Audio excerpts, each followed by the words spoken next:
Hi folks, this is Jay. Hope you're okay today. I want to talk about evolution and altruism, and just going to read this by Mark Buchanan. But when it comes to explaining the origin of our altruism, matters get a whole lot more contentious. In evolutionary terms, it is a puzzle, because any organism that helps others at its own expense stands at an evolutionary disadvantage. So if many people really are true altruists, as it seems, why haven't greedier, self-seeking competitors wiped them out? And so the evolutionists have to come up with some kind of spin. And we read these by Buchanan. For several decades, researchers have had possible explanations of apparently selfless acts are nothing of the kind, but are instead a clever way of promoting individual self-interest. However, if you read Ernest Furr, he says this paper provides a strong evidence challenging the self-interest assumption that dominates the behavioral sciences and evolutionary thinking. The evidence indicates that many people have a tendency to voluntarily cooperate.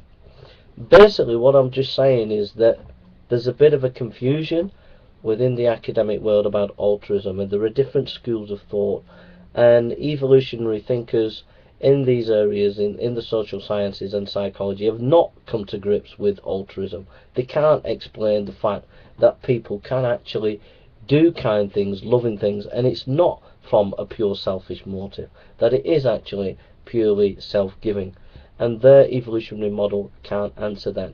And the atheist and the evolutionist on YouTube will spin you a tale, and they continually try to spin you about altruism, that they've answered this issue of why people do selfless acts is because really deep down they're not selfless acts, they're actually people are doing it because out of self-interest, is all a load of nonsense, because the academic world is, there are different schools of thought, and they have not come to a conclusion on it, really. So what I would suggest you to do as evolutionists and people on YouTube who are atheists is calm your rhetoric down and admit that you can't deal with the issue of love, and that science cannot answer what is love and how we love, because it's much deeper than the scientific method. Alright? Thank you for listening. So stop listening to these evolutionists and atheists who bombard you with altruism as if they've got the answer, because they haven't fully explained it, and their explanations are farcical to say the least. Thank you for listening.